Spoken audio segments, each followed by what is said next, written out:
दुबे जी, आप लोग इस मुद्दे पर लगातार प्रदर्शन कर रहे हैं, सदन में भी हंगामा हुआ है आज। क्या कारण है, क्या दलील है जिससे लगता है कि ये गड़बड़ी है? मोहन जी नमस्कार। चौबे जी को नमस्कार। प्रवीण भाई नमस्कार।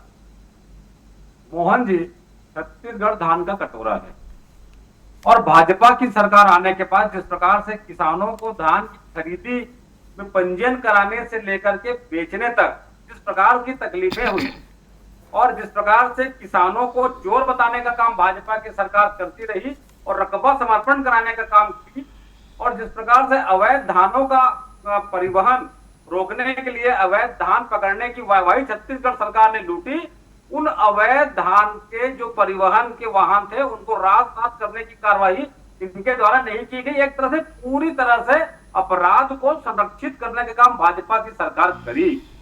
और सबसे विकट स्थिति जब कवर्धा जो उप मुख्यमंत्री का क्षेत्र है, वहां जिस प्रकार से धान को चूहा खाने की बातें सामने आई, क्योंकि छत्तीसगढ़ धान का कटोरा है और छत्तीसगढ़ में कांग्रेस की सरकार थी, तो किसानों को धान के फसल जो भाजपा की 15 वर्षीय कुशासित कार्यकाल में किसान कृषि से दूर हो गए थे, उनको कृषि की ओर आकर्षित किया। धान का 2500 में समर्थन मूल्य तमाम भाजपा के केंद्र सरकार के आंकड़ों अड़ंगों के बाद खरीदी की गई।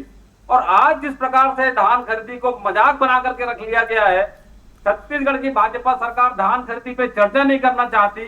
छत्तीसगढ़ की भाजपा सरकार अपने कुतर्कों के माध्यम से जिस प्रकार के भ्रष्टाचार इनके द्वारा किया जाना है, चरणदास मान जी, भूपेश बघेल जी, हमारे सारे विधायकों ने जिस प्रकार से धान की अस्मिता, छत्तीसगढ़ की अस्मिता और धान के बारे में बातें की, लेकिन भाजपा की सरकार जवाब देने से बचती रही और अंततः इस प्रकार की कार्रवाई करके विधायकों पर निलंबन की कार्रवाई की जाती है। अरे भाई, छत्तीसगढ़ है, छत्तीसगढ़ के किसानों की बात की जा रही है। छत्तीसगढ़ के किसान जो धान बेचे हैं, उनके धान को जिस प्रकार से चूहा खाने की बात आ रही है, भ्रष्टाचार की बात सामने आ गई है, प्रमाणित है, उस पर भी चर्चा कराने से भाजपा सरकार बच रही है। ये सरकार किसानों की सरकार नहीं है। कुछ दिन बाद तो सरकार को धान की फसल को छोड़ करके इनको शराब की खेती करानी पड़ेगी और अफीम की खेती की ओर भाजपा सरकार बढ़ चुकी है। इनके कार्यकाल में जिस प्रकार से अफीम की खेती का बात सामने आ रहा है, राजस्व विभाग हाथ पे हाथ धरे बैठा है, पुलिस विभाग अपराध को संरक्षण दे रहा है, पूरी तरह से ये धान के पृथक होकर के छत्तीसगढ़ को नशे का राज्य बनाने पे तुली हुई है।